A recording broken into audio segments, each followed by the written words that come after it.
The moment 17-year-old Maya felt the gasoline ignite, the world she knew ended. The campfire accident that summer night didn't just steal her skin. It stole her reflection, her confidence, and every dream she'd ever whispered to herself in the mirror. The burns crawled up her left arm, across her shoulder, and claimed half of her face, leaving behind a landscape of pink and white scars that made strangers look away and children point. 6 months of surgeries, rehab, and pitying glances had taught her one brutal truth. She was now the girl people avoided, the cautionary tale parents whispered about, the reason crowds parted in hallways. The first day back at school after the accident, Maya lasted exactly 43 minutes. She'd prepared herself for stares, even practiced ignoring them in front of her bedroom mirror. But nothing could have prepared her for the gasps, the hastily covered mouths, or worse, the carefully constructed blank faces that pretended she didn't exist. When Jessica Thornton, her former best friend, literally turned and walked the other direction upon seeing her, something inside Maya shattered completely. She ran from that building and didn't stop running, not even when her mother called her name from the parking lot, not even when her lungs burned worse than her scars ever had. If you believe in the power of kindness, in second chances, and in stories that remind us what truly matters in this world, please take a moment to like this video, subscribe to the Kindness channel, and share this story with someone who needs hope today. And tell us in the comments, where are you watching from? Your support means everything and helps us spread more light in this world. Maya found herself at Riverside Park, the place where she used to bring her younger brother Caleb on Saturday mornings back when she was just a regular girl who complained about homework and dreamed of becoming a photographer. She collapsed on a bench near the playground, pulling her hood low despite the warm September afternoon, watching parents push their children on swings with an aching nostalgia for the person she used to be. That's when she noticed him. A man in his early 30s with kind eyes and flour dusting his navy shirt chasing after a little girl who couldn't have been more than 4 years old. The child's laughter echoed across the park like wind chimes, pure and unself-conscious. Maya watched as the girl, with wild curls bouncing, ran straight toward her bench. The father called out, "Sophie, honey, not too far." But the little one was on a mission, her tiny legs pumping with determination. Sophie stopped directly in front of Maya, staring up at her with wide hazel eyes that seemed to see everything. Maya instinctively turned her face away, pulling her hood even lower, her heart hammering against her ribs. This was the moment she'd learned to expect. The moment before the screaming, the crying, the parent rushing over with apologies and horrified expressions. But Sophie didn't scream. Instead, she tilted her head and said in a voice like, "Honey, you're pretty. I like your hair." Maya's breath caught. Her hand instinctively went to the long dark braid that hung over her right shoulder, the one part of her she still recognized. Before she could respond, the father arrived, slightly out of breath, his hand gently touching Sophie's shoulder. "I'm so sorry," he began. But then his eyes met Maya's, and something unexpected happened. He didn't flinch. He didn't look away. His expression held only warmth and a flicker of understanding that made Maya's carefully constructed walls tremble. His name was Nathan, and over the following weeks, Maya learned that he was a widower who ran a small bakery downtown, raising Sophie alone after losing his wife to cancer 2 years prior. Their meetings at the park became accidental, then intentional, then essential. Nathan never mentioned her scars, never treated her like broken glass that might shatter at the wrong word.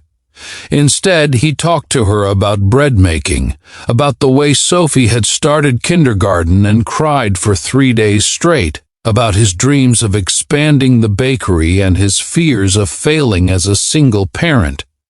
He asked about her photography, having noticed the vintage camera she carried but never used anymore, and listened with genuine interest when she described how she used to see the world through a lens. Sophie became Maya's tiny shadow during their park visits, always wanting to sit beside her, always reaching for her hand without hesitation. The child's innocent acceptance began to crack something open inside Maya's chest, a possibility she'd buried beneath months of self-hatred. One afternoon, Sophie traced her small finger along the scars on Maya's arm with the casual curiosity of a child examining an interesting pattern. "Does it hurt?" she asked simply. Maya shook her head, tears blurring her vision, because the truth was that the physical pain had long since faded, but the emotional wounds still bled daily. Nathan's eyes met Maya's over Sophie's head, and in that gaze, she saw something that terrified and thrilled her simultaneously. He saw her, not the scars, but the girl underneath, who still dreamed and hurt and hoped.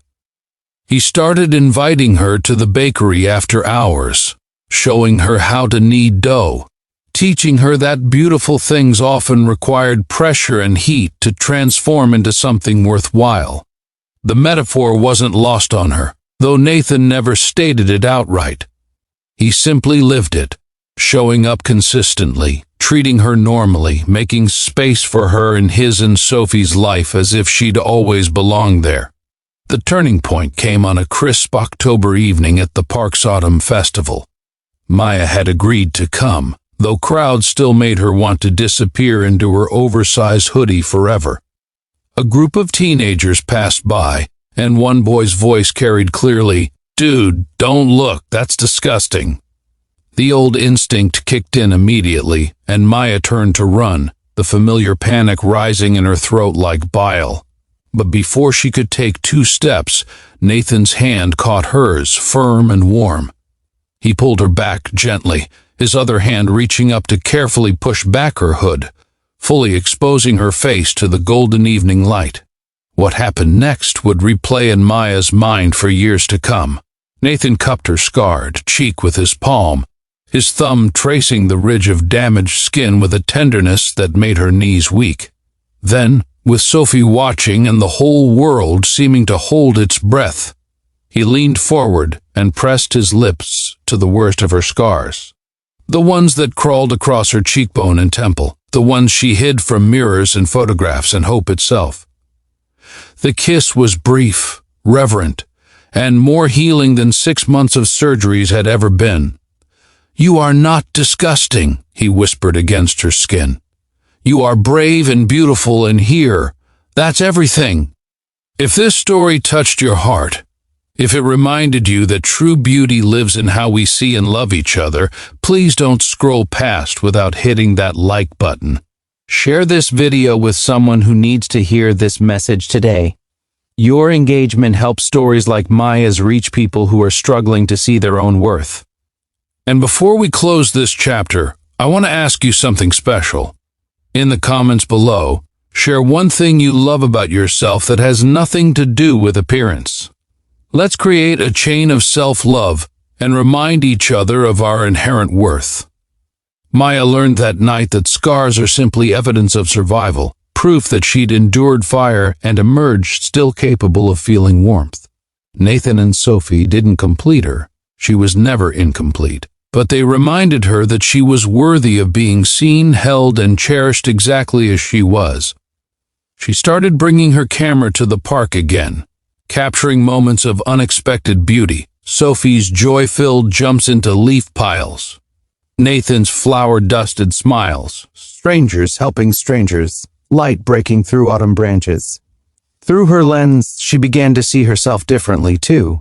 Not as the girl destroyed by fire, but as the young woman forged by it, stronger and more compassionate than she'd ever imagined possible. The burns that once defined her became simply part of her story, not the ending, but perhaps the beginning of understanding that being loved isn't about being perfect. It's about being brave enough to let yourself be seen.